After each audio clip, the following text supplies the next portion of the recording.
Welcome to the Mental Wellbeing Show, where we take a deep dive into the wonderful worlds of psychology and mental wellbeing. All right, Matt. So, number of places that we could start, obviously, with the wide breadth of research that you've done. But where I wanted to start with yourself was that dual mental health, or dual continua rather, of mental health. You able to maybe give us a little bit of a rundown as to what that is?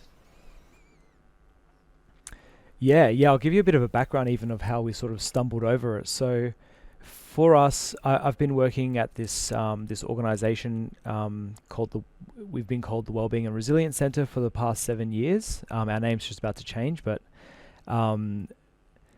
what we've been doing since about 2015 has been delivering wellbeing programs to different organizations across Australia, mostly in SA. And at the start, moving into the psychological space with a preventative lens wasn't super popular with like clinical psychologists because they were sort of weary of a lot of the pos psych stuff, for rightly and wrongly, I would say. But we made this really clear distinction in the early days that, we're not working in clinical spaces, which we weren't. So we really see this as operating at sort of the healthy range of levels of mental health and trying to promote flourishing. But then we started assessing, when we were evaluating our work, we moved from just measuring wellbeing only to measuring wellbeing and distress. And we quickly basically realized that we can't really say that anymore. We can't say that we're not working with clinical groups or with people experiencing distress at the minimum, because we were just coming across such high levels of distress, even in a quote unquote general workforce. And these were multiple different workforces of, aged care, youth agencies, prisons, sort of just average white collar places as well. And so that's when that led us to get a little bit more nuanced in our understanding of the relationship between mental well-being and mental distress, or psychological distress, or mental illness. I kind of use some of those terms interchangeably. And so for a long time we were using this model that everyone sort of uses, which is kind of like a bell-shaped curve, a normal curve of population mental health, which kind of is a single dimension that ranges from flourishing or mentally well through to sort of languishing, and then along down to mental illness. And the idea is that if we can shift the population curve, there'll be more people thriving or flourishing and less people in that psychological distress space. And we knew that basically just couldn't be the case, because when we were assessing well-being and distress, we were seeing people who had high levels of well-being despite psychological distress. And so that's really what kickstarted us and kickstarted my PhD research into getting a bit more of an understanding of what is the relationship between mental well-being and psychological distress. And so that kind of leads us to that what's called the Dual-continua model of mental health. And we really, I guess we'd sort of heard of it. There's a researcher called Professor Corey Keyes who's really been the major proponent of this. And the first thing I did in my thesis was to conduct a systematic review of this model to see what's out there. Firstly, is there enough evidence to support it? And secondly, what does it mean for us if we start thinking about the relationship between health and illness this way, rather than that sort of single continuum? And we were really surprised that we basically came across more than 80 different studies from around the world, from all different contexts, which had investigated the relationship between illness and health, and which had shown that while these things are related, they are distinct. So they're separate enough for us to be thinking about them, separately, basically. And so that idea has really influenced a lot of our work. And it is a huge, it's a very different way of thinking about illness and health, basically. Yeah, it is, and it seems almost revolutionary, at least in terms of, when I was growing up, mental illness was talked about a lot, but perhaps mental well-being was less so. And for those who perhaps may still, think in that regard, or may not understand the dual nature of this model, what do you mean when you say mental well-being? Can you kind of elucidate that picture a little more? Yeah, I can. I think, so hopefully this is coming across clearly, but we sort of think about it like, if you think about a number line, right? So in sort of in the 50s or so, when clinical psychology was really sort of formalizing as a practice, this is kind of how the story goes. The big focus was on reducing distress, right? And so if you think about it like a number line, you kind of think like negative 10 is like a lot of distress, and we want to get people back to 0. When sort of positive psychology comes along in sort of the 2000s, that kind of extended the number line from, rather than being just from negative 10 to 0, but also extending it out then to positive 10, to say actually it's not just about reducing the symptoms, we should be promoting these good things that are relevant for our mental health. And just a note as well that this is not just positive psychology, this is like the earliest clinical psychologists, but also humanists, and all throughout the history of psychology there have been people focused on the positive aspects of our mental health, or the adaptive aspects, whatever you want to call it. So it's not just positive psychology. I think sometimes as a field it oversteps its how do you say that politely? It exaggerates its claims to the origin of this stuff. But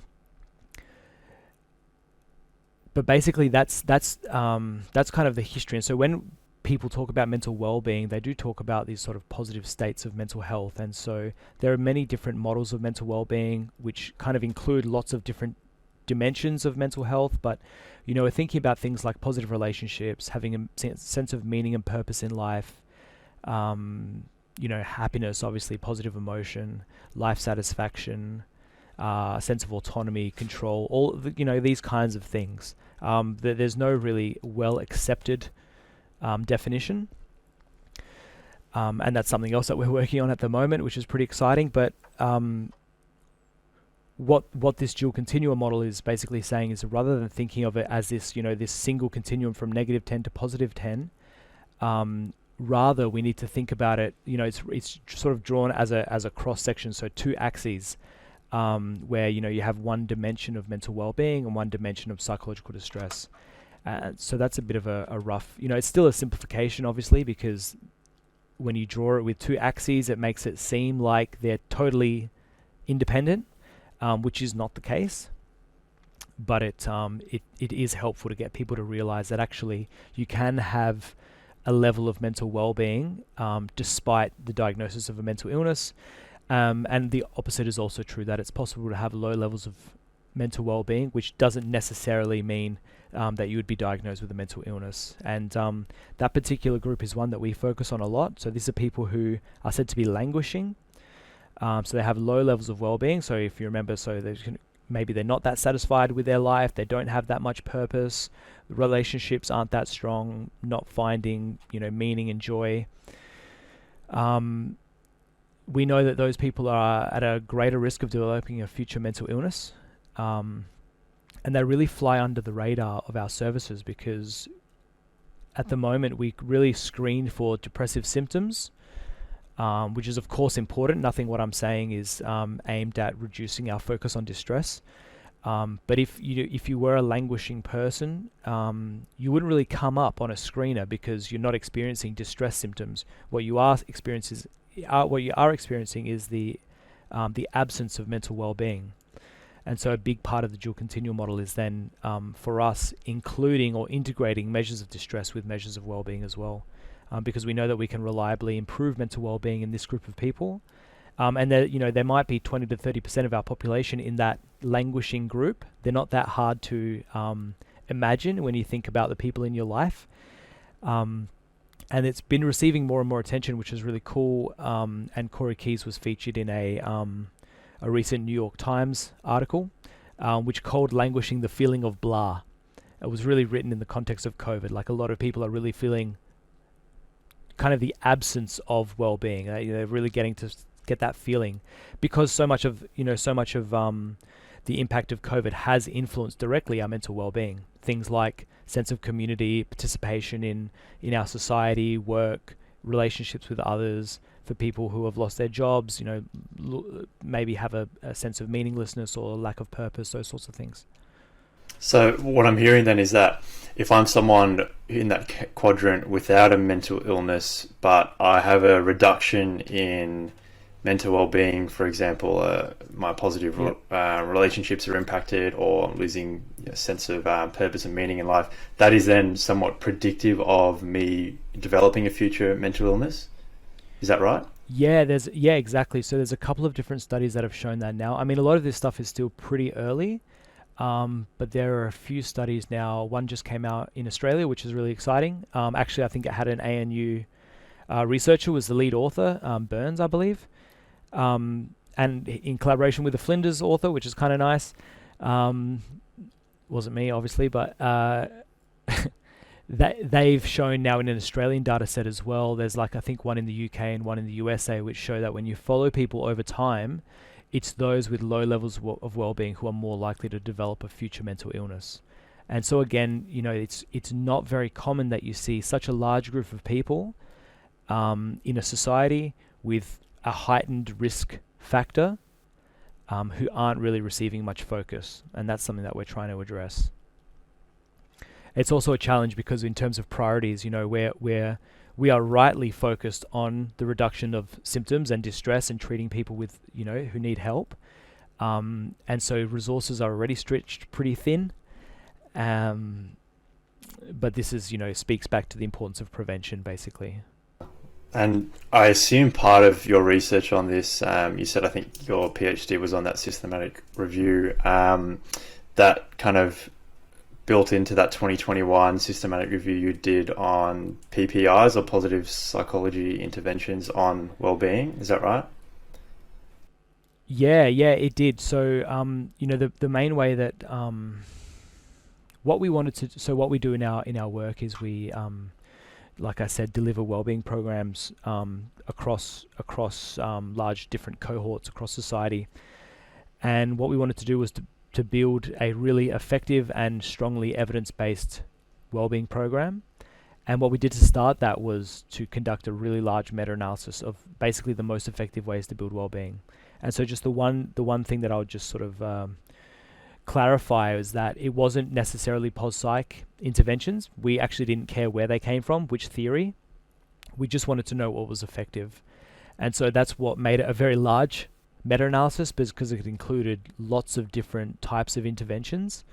And from a dual-continua perspective, we also made a bit of a point of looking at which interventions are most effective, not only in the general population, but in those with a mental illness and even those with a physical illness as well.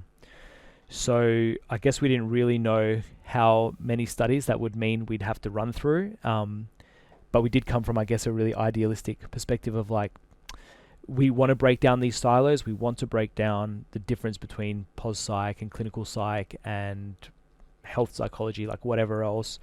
AC, like ACT and CBT. We don't care about these names. Half of the things that people actually do in the programs are pretty similar. So let's just see what's effective. It meant that we had to read through 20,000 citations, which is a fair bit of work. But the end result has been a great paper, which more importantly than the paper itself has been really, really interesting insights, for the community. Yeah, I completely agree with that. It really struck me when I read it, and what I took away, and please correct me if I'm wrong, is that you found that mindfulness-based interventions and multi-component positive psychology interventions were perhaps the most effective across the board in clinical and subclinical populations. Can you elaborate a little bit on that? Yeah, exactly. So that was a bit of a surprise to us, actually, that mindfulness was just so effective across these different populations. So we kind of have those three populations: general population, mentally ill, physically ill. And what I mean by that is the studies were either conducted in a clinical setting, like specifically recruiting people with a mental illness or with a physical illness, and then general population, again, like I said before, there kind of is no general healthy population anymore. But what was really interesting was that in terms of evidence quality and, a number of studies, mindfulness just really was clearly the winner across those three populations at improving mental well-being. What was also awesome, as far as a finding goes, is that particularly when we translated these research findings into a wellbeing program, one of the key aspects of the program is that we'll make recommendations on which evidence-based activities you might like to choose as a participant, but the most important thing is for you as an individual to experiment and figure out which ones work best for you. And so as far as that being a nice finding for us, what it meant is that we can recommend mental well-being, mindfulness to participants, but knowing that there are lots and lots of different ways to practice it. Which so it really starts to build what they call like this person to intervention fit. And I think you said you're a personal trainer. You would we're really leaning on what would happen for someone in the example of them walking into the gym for the first time, which is that I'm guessing you discuss what their goals are, what types of things they want to build or promote in their life, in their health, and then you match them with activities that they would actually enjoy. And that's what we think is kind of missing in the sort of preventative mental health space. Obviously because like counseling and therapy, that's more one-on-one, so that does kind of inherently happen. But in group-based settings, in prevention, it's normally a bit more rigid. And so that result that mindfulness was really effective was great, because it means that we can encourage people to practice mindfulness in a way that suits them best. Right. Okay. So I didn't actually get that takeaway from the study. So are you saying that you found that that match between intervention in general, whether it was mindfulness, ACT-based therapies or CBT-based therapies, that was more important, or is that what you're saying?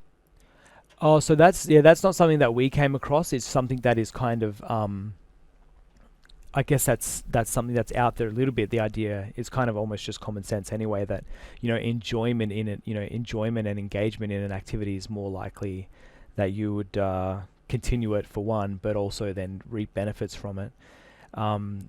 So yeah, I think I was sort of speaking more of what we've done with the results rather than the results itself. But when that's still a challenge, and I think it's something that we would like to see clarified in the future, was that in the meta-analysis, to clarify what is a mindfulness-based intervention, there's still a lot of diversity in that category.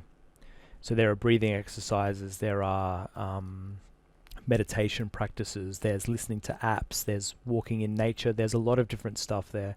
And so we weren't able to get down to that next level of what works best. And for us, where we want to go with this is actually the next level, which is what works best for whom.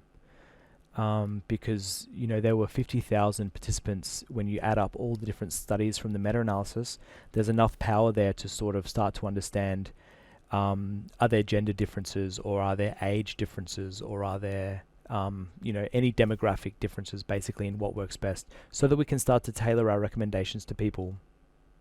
Right, it's almost that personalized medicine approach. Exactly. Yeah, exactly. Can you speculate, or have you seen any prior research that has actually looked at what some of those variables are across any interventions? Look, I would have to guess that I think it would come down to individual factors rather than like demographics. Like I think it would come down to preference and interests more. And so, for example, what we've done is turn these these interventions into a new wellbeing intervention, which is called the Be Well Plan. And what we do is we've taken like the 30 most effective activities that we found from the meta-analysis, and have sort of standardized them into this 5-week program. And what we say to people is, like I said, this idea of walking into the gym, there are lots and lots of different exercises you could do in the gym. You don't do them all. You choose the ones that are interesting to you and are aligned to the outcomes that you care about. And that's kind of where we're going with this program, is saying, here are 30 things. We'll kind of practice some of them, and we'll walk you through them in a way that it's not too overwhelming to just dump you with 30 different things you could do. And we try to build them into habits in your life. So these are just really simple things. But what's really interesting is that, so the idea is that the combination of these activities, whatever you might choose, some people choose 4 or 5, or some people just stick with 1 or 2. We call that your Be Well Plan. no one's plan looks the same, and that's kind of the point. So I think that if we had been more explicit in our recommendations, if we said like no, like many programs do, I guess basically they say, here are the 3 things that are going to change your life, just go away and do them, that I actually think people wouldn't get as much out of it as they do. So those 30 kind of practices that you guys do implement on the Be Well plan, can you give us an insight as to what some of those are, what they might look like for someone, maybe even yourself or someone you've seen? Yeah, for sure. So I think like, some of them are really simple, like, breathing exercises, and we're really influenced by a lot of behavior change techniques. We went through a process which is called intervention mapping, which is a really rigorous way of designing a program, any health program basically. And we did have this really, like I say, a big focus on habit formation. And so we use something called tiny habit statements, or habit statements, which is getting people to be very explicit about how and when they're going to practice this habit, and generally tying it to something that they already do. And so, for example, an example of breathing exercises, right, is you could just say, yep, go and listen to this 30-second video and do this like whenever suits you. Instead, what we get people to do is to say, explicitly, we're writing this down in our booklets. You say, what am I going to tie this to? So for me personally, this is one that I do. It's when I get home and I put the key in the front door, basically. Like that's something that I already do anyway. So that's my anchor, that I anchor this habit to.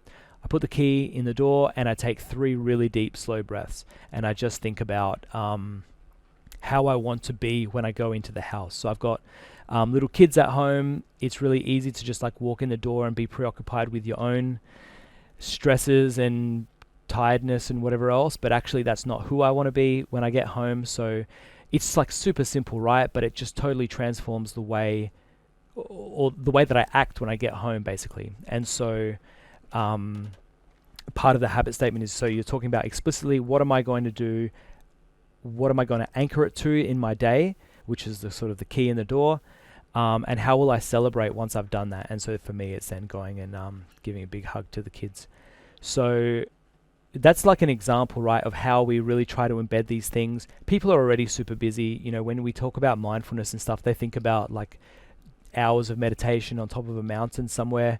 And we're really taking that back. And I think that's what's interesting, is that people do find particular interests when they go through this program, which they then explore on the other side of the Be Well plan. So again, we're not too prescriptive in what we do, and actually people find their own interests and then investigate them further. So people join whatever yoga studios, or they join meditation clubs or apps or whatever. In terms of other activities, there are some that come from more classical, like CBT or ACT. So there's like thought diffusion is a big one, particularly in the context of self-compassion, so sort of noticing negative self-talk, and rather than being so self-critical, being instead more self-compassionate, sort of treating yourself like you would treat others. We would never speak to others generally the way that we speak to ourselves, kind of idea. There's things about, from sort of more from positive psychology lens, so ways of using your strengths rather than focusing on your weaknesses so much. What else have we got? I mean, there are a few.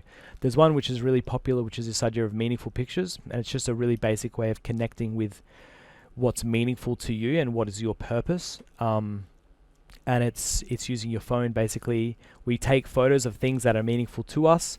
So it's about spending just a quick moment of the day reflecting on a photo, or maybe like people have different twists on it, but maybe it's like a photo, one of the last 5 photos that you've taken, or actually going out and taking photos of things that are meaningful to you, but just reflecting on what that is. And again, that's just a nice little thing that can just change your mood in the moment, but also more importantly, I guess, reconnect you with what it is that from which, what it is that is a resource for your mental well-being, or a sense of meaning or purpose in your life. Because again, it's easy to forget that stuff. these tools all sound so practical, and it seems like you've got a real it's not just a bunch of tools you've thrown at people, but you really factored in adherence to these tools as well, like you said, with the kind of habit psychology.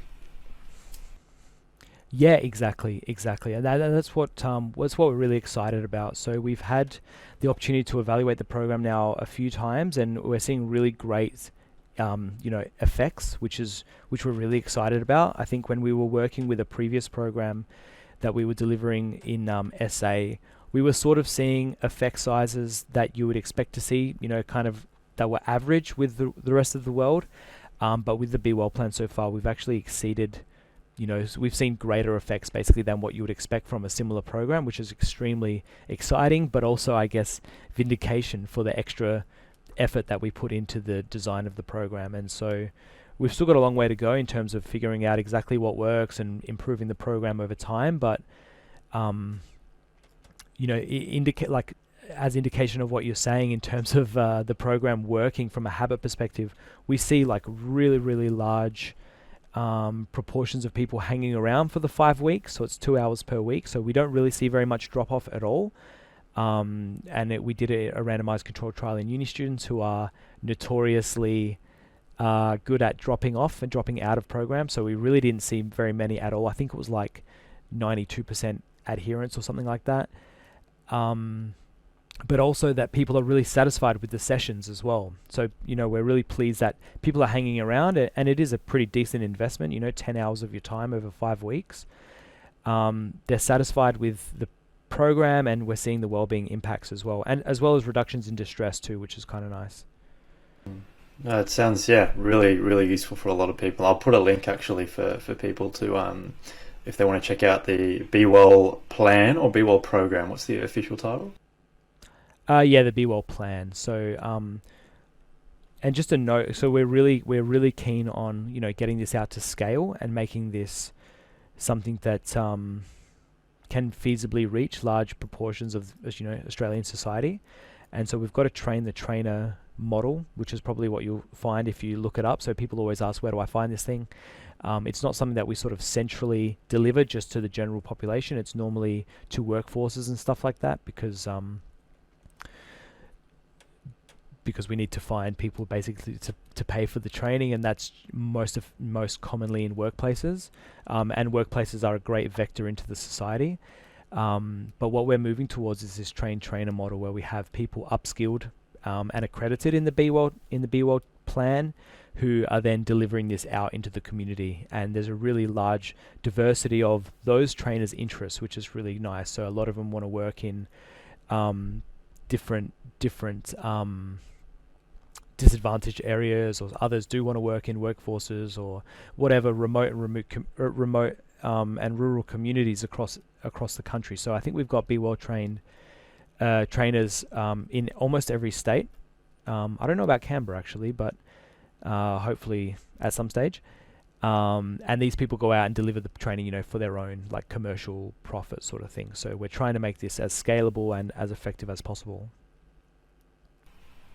Yeah, no, very interesting. Hopefully, look forward to seeing the impact you guys do have at scale across Australia. Want to be respectful of your time as well, Matt. Is there any kind of final comments that you think are really relevant, particularly in the way of well-being for those listening?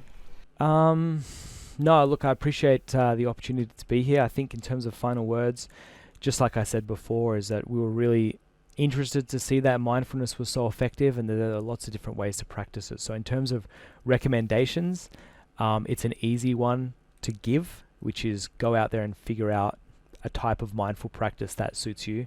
It's not meditation for everyone. It can be physical. You can mindfully physically exercise. You can do it face to face or online or with people or by yourself, indoors, outdoors.